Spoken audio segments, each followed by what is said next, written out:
नमस्कार मित्रों। भगवान शिव और माता पार्वती का संवाद। एक भक्त ने की भगवान शिव की निंदा। एक सच्ची कहानी। एक बार कैलाश पर्वत पर भगवान शिव और माता पार्वती बैठे हुए थे। शिव जी ध्यान लगाकर बैठे थे। तभी पार्वती जी ने देखा कि वे मंद मंद मुस्कुरा रहे हैं। पार्वती जी के मन में प्रश्न उठा कि आज महादेव ध्यान मुद्रा में भी क्यों मुस्कुरा रहे हैं। उन्होंने भोले बाबा की समाधि समाप्त होने पर उनसे पूछा, स्वामी, मैंने आपको पहली बार समाधि में मुस्कुराते हुए देखा है, इसका क्या कारण है?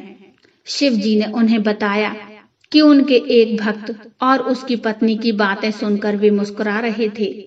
पूरी बात बताते हुए महादेव ने बताया कि मृत्यु लोक में मेरा एक अनन्य भक्त एक ब्राह्मण है, जो कि मेरे ही एक मंदिर में पुजारी है और दिन रात मेरी सेवा में लगा रहता है। वह इसी मंदिर के पीछे छोटी सी कुटिया में अपनी पत्नी के साथ रहता है। इसकी पत्नी चाहती है कि उसके पास उसका खुद का घर हो और धन दौलत हो, जिससे वह सुख से अपना जीवन बिता सके।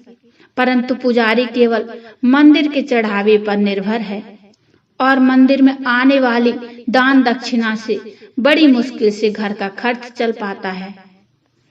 घर और अन्य सुख सुविधा कहाँ से आएगी? पर वह दिन रात मेरे से अपनी पत्नी का सपना पूरा करने का अनुग्रह करता रहता है। आज उसकी पत्नी ने उससे ऐसी बात कही जिसे सुनकर मैं मुस्कुराए बगैर नहीं रह सका। पार्वती जी ने पूछा, ऐसा क्या कहा उसकी पत्नी ने जो आपका ध्यान भंग हो गया? शिव जी ने बताया, उसकी पत्नी ने आज उसे ताना मारते हुए कहा कि जिन भोलेनाथ शंकर की तुम दिन रात सेवा करते रहते हो और उनसे मेरे लिए घर मांगते रहते हो, उनके पास तो खुद का ही घर नहीं है, वीराने में ही पड़े रहते हैं। वे तो स्वयं खुद कैलाश पर रहते हैं, तुम्हें कहाँ से घर देंगे? बस यही बात सुनकर मैं मुस्कुरा रहा था। इस पर पार्वती जी को बड़ा आश्चर्य हुआ। उन्होंने कहा, हे स्वामी, यह बात सुनकर मुझे बहुत बुरा लगा। वह आपको ताना मार रही है और आप मुस्कुरा रहे हैं। आप उसे घर और सुख सुविधाएं दे दीजिए जिससे वो आपकी निंदा ना करे।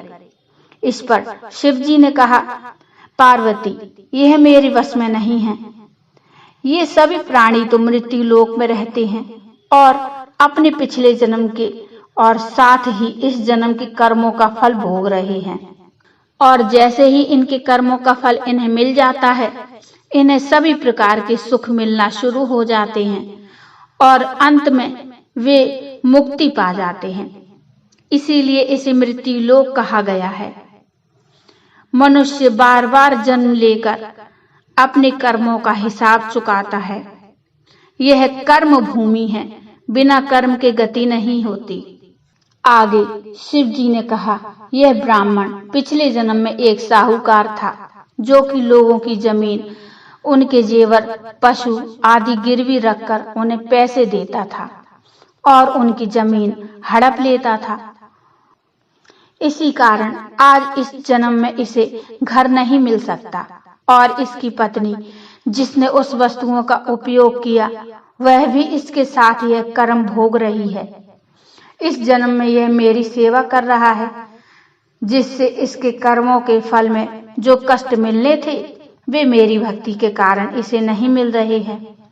इसका जीवन शांति से कट रहा है, पर जब तक इसके कर्मों का हिसाब पूरा नहीं होता, इसे घर और अन्य सुविधाएं नहीं मिल सकती। यही विधि का विधान है। पार्वती जी ने कहा, तो ठीक है, पर उसकी पत्नी जो आपकी निंदा कर रही है, उसका क्या? तब शिव जी ने कहा, संसार में जैसे जैसे कलयुग का समय निकट आता जाता है, मनुष्य भगवान की भक्ति करने के स्थान पर उनकी निंदा करने लगेगा। यह सृष्टि के आरंभ में ही लिखा जा चुका है। जो व्यक्ति इस कठिन समय में मेरी सेवा करता रहेगा, उसको इस मृत्यु लोक से मुक्ति मिल जाएगी। मित्रों, ये कहानी आपको कैसी लगी मुझे कमेंट में बताइए। कहानी अच्छी लगी हो तो लाइक करिए और चैनल को सब्सक्राइब कर लीजिए। मिलते हैं फिर एक और नई कहानी के साथ। तब तक के लिए हर हर महादेव। मित्रों, कमेंट में हर हर महादेव जरूर लिखिए।